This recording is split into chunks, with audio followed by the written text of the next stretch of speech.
সাধু সঙ্গে গিয়েছি। আমি সনাতন ধর্মের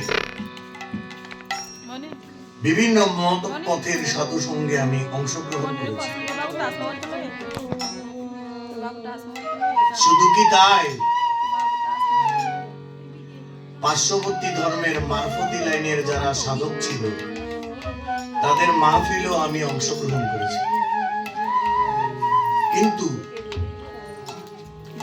কোন সাধন ভোজন করতে পারিনি। কথা কইেন না। কেন পারিনি? কুসঙ্গ প্রভাবে আমি সাধন ভোজন করতে পারি। কুসঙ্গটা কেমন? যাইতে উত্তম পথে সিঁড়ি হতে ফিরে, যাদের কারণে ফিরে, এজন্যই বলা হয়, তাকেই বলা হয় কুসঙ্গ। তাই শ্রী রামসুন্দর বসাক তার বাল্য শিক্ষা নামক গ্রন্থে বলেছেন,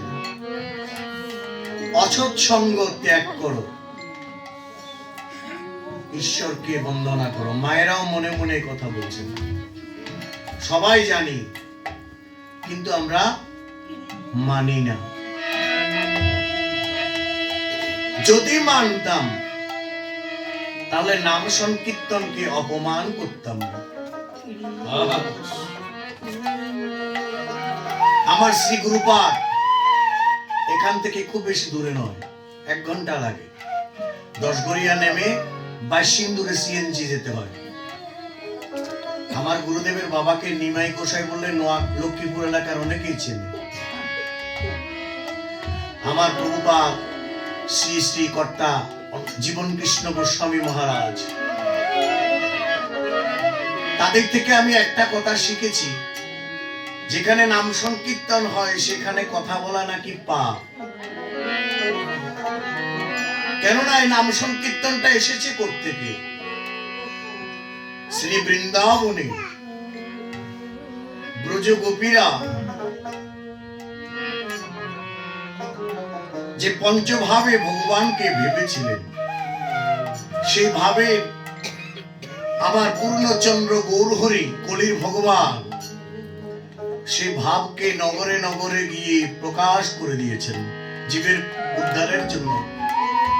তিনি বলেছেন, পৃথিবীতে আছে যত নগর আদি গ্রাম, সর্বত্র প্রচার হবে মোর এই নাম। তবে একটা জায়গা বাদ রেখে, যে নাম সংকীর্তনের বৃন্দাবনের পাশে চেয়ার রাখা হয়, ওখানে প্রচারিত হবে না, এখানে লোক দেখানো হবে। কেননা ভগবানের কাছে বাবা বাবুগিরির স্থান হয় না, বাবুগিরির স্থান হয় নেতার কাছে, কমরেডের কাছে, প্রধানমন্ত্রীর কাছে। ওনারা আসলে তাদেরকেও সম্মানীয় আসনে বসানো হয়, আবার নিজেরাও সম্মানীয় আসনে বসে। এমনকি সাধু সন্তদের বসার আসনে ওনাদেরকে বসতে দেওয়া হয়।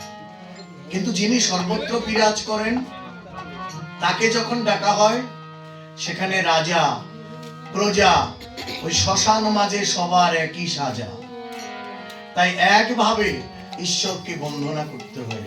কি প্রধানমন্ত্রী, কি রাজা, সবাই ধুলায় গরাদ করে দিয়ে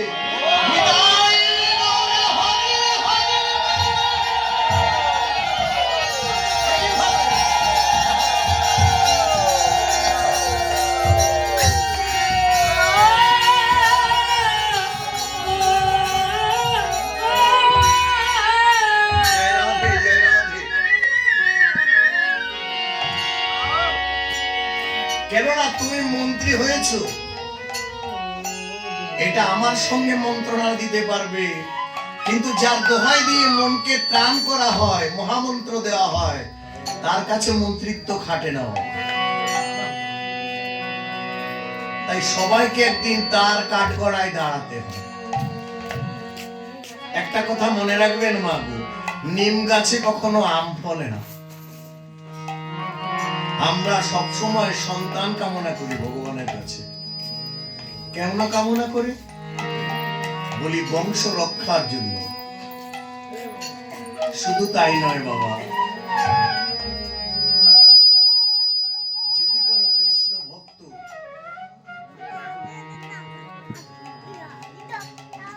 একটা মা বাবা যদি কৃষ্ণ ভক্ত তৈরি করতে পারে, জনজাগতিক চিন্তা নিয়ে নয়, পারমার্থিক চিন্তা নিয়ে যদি সন্তান বানাতে পারে, শাস্ত্র বলছে সেই সন্তান তার 21 পুরুষ উদ্ধার করে নিয়ে যায়। শাস্ত্র বলছে আপন ভজনে আপনে তরিবে, কাহাকে তরাইবে। কিন্তু পরের ক্ষতি না করে যে জন্য মানব কুলে আসা, যে জন্য এই হরিনাম সংকীর্তন দান করা, আমি সাধু মুখে শুনেছি যেই নাম সেই কৃষ্ণ ভজ নিষ্ঠা করি,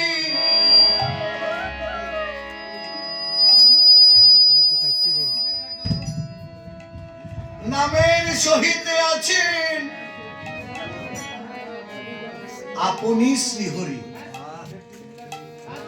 তাহলে সেই হরিনাম হরি ভজন করার জন্য আমার সন্তানকে তৈরি করতে হবে, নিজেকে নিজের পরিবারকে ভগবানের নামে আহুতি দিতে হবে। তার প্রমাণ লঙ্কায় ছিল বিভীষণের একমাত্র পুত্র তরণী সেন। যখন লঙ্কায় ধর্ম এবং অধর্মের যুদ্ধ বেঁধে গেছে বাবা, রাক্ষস বংশ যখন একে একে নিধন হচ্ছিল, রাবণের 1 লক্ষ পুত্র 1.25 লক্ষ নাতি, সবাই ভগবান শ্রীরামচন্দ্রের সঙ্গে, মর্যাদা পুরুষোত্তম শ্রীরামচন্দ্রের সঙ্গে যুদ্ধে পরাজিত হয়ে গেছে। জানেন তো বাবা, ভগবান যখন অবতীর্ণ হয়ে আসে, ভগবানের হাতে মরার সৌভাগ্য সবার কিন্তু হয় না।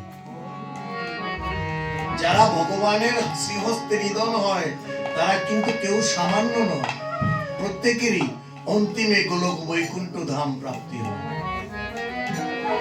আর ভগবানের সঙ্গ যে একবার লাভ করে, সে জন্মে জন্মে ভগবানের সঙ্গে অবতারের সাথী হয়ে যায়।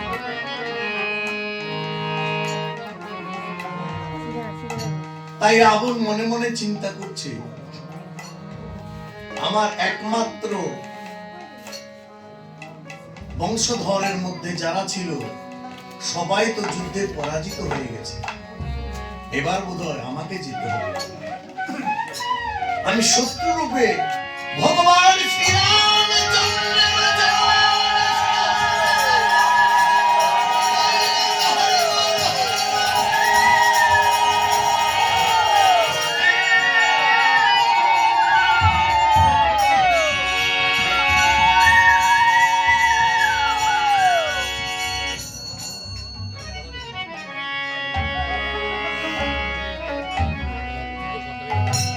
তাই সে মনে মনে ভাবছে এবার বোধহয় আমার সময় হয়েছে,